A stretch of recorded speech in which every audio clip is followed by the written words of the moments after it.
Bismillahirrahmanirrahim. Assalamualaikum warahmatullahi wabarakatuh. Perkenalkan, saya Liana Setulutria dari Prodi Manajemen Informatika. Ya, NPM 204230002. Alhamdulillah, pada kesempatan kali ini saya akan menjelaskan mengenai Haqiqatul Insan. Video ini dibuat untuk memenuhi tugas evaluasi tengah semester Universitas Teknologi Digital Bandung, mata kuliah Pendidikan Agama Islam dengan dosen pengampu Bapak Budi Jatmiko dan asisten dosen Ibu Dian. Baik, kita langsung saja ke pembahasannya, yaitu Haqiqatul Insan. Apa sih hakikat manusia? Manusia adalah hamba dan khalifah Allah di bumi yang terdiri dari 3 unsur, yaitu unsur jasmani, unsur akal, dan unsur rohani. Manusia merupakan ciptaan Allah Subhanahu wa Ta'ala yang paling sempurna, karena manusia dibekali dengan berbagai kelebihan dibandingkan dengan makhluk lainnya.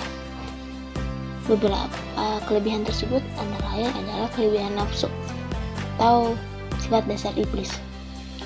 Yang kedua ada taat, patuh, dan tunduk.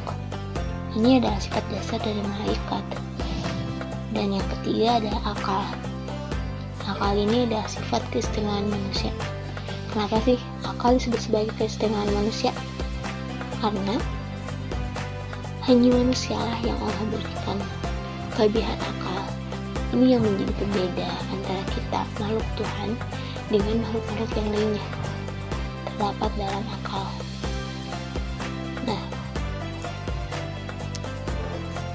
dari ketiga hal tersebut membuat manusia memiliki kedudukan yang tinggi di hadapannya. Jika manusia dapat mengatur ketiganya dan dapat memposisikan diri sebagaimana yang dititahkan oleh Allah Subhanahu wa Ta'ala, maka manusia akan memperoleh kebahagiaan yang abadi.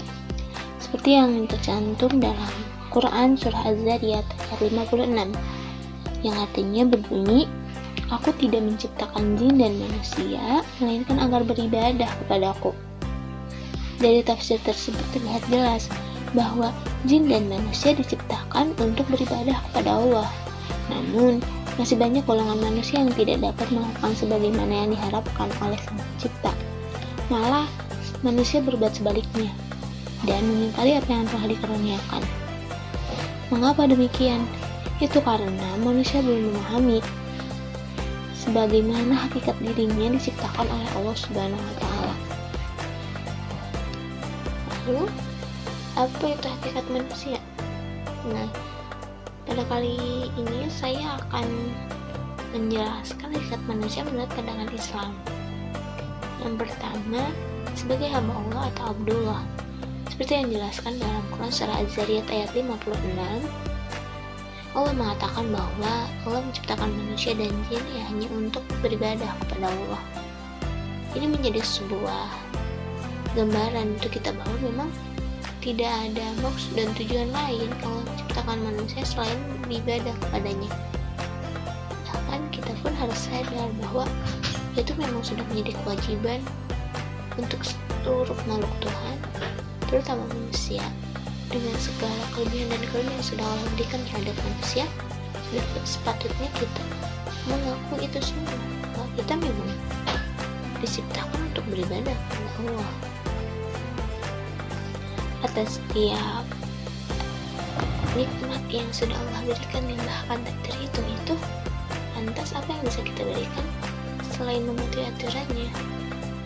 Karena sebagai puncak pengabdian kita terhadap Allah adalah dalam beribadah. Namun masih banyak manusia yang belum paham akan itu.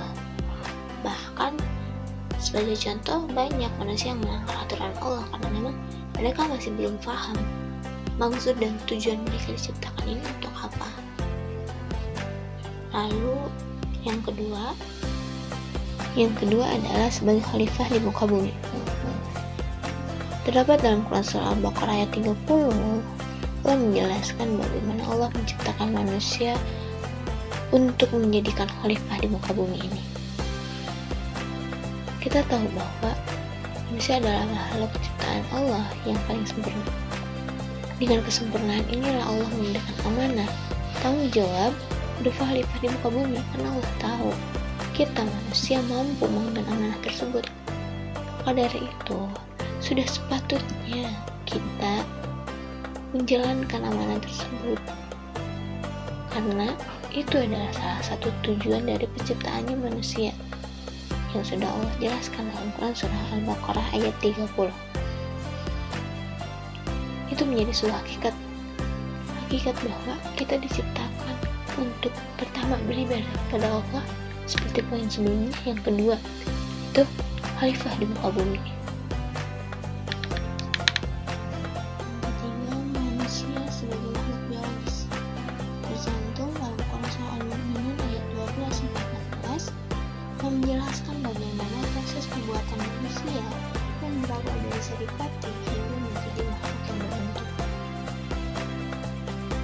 Manusia disebut sebagai makhluk biologis karena memiliki raga yang dapat melakukan aktivitas fisik, tumbuh dan berkembang, menyerap makanan, berkembang biak, dan lain sebagainya.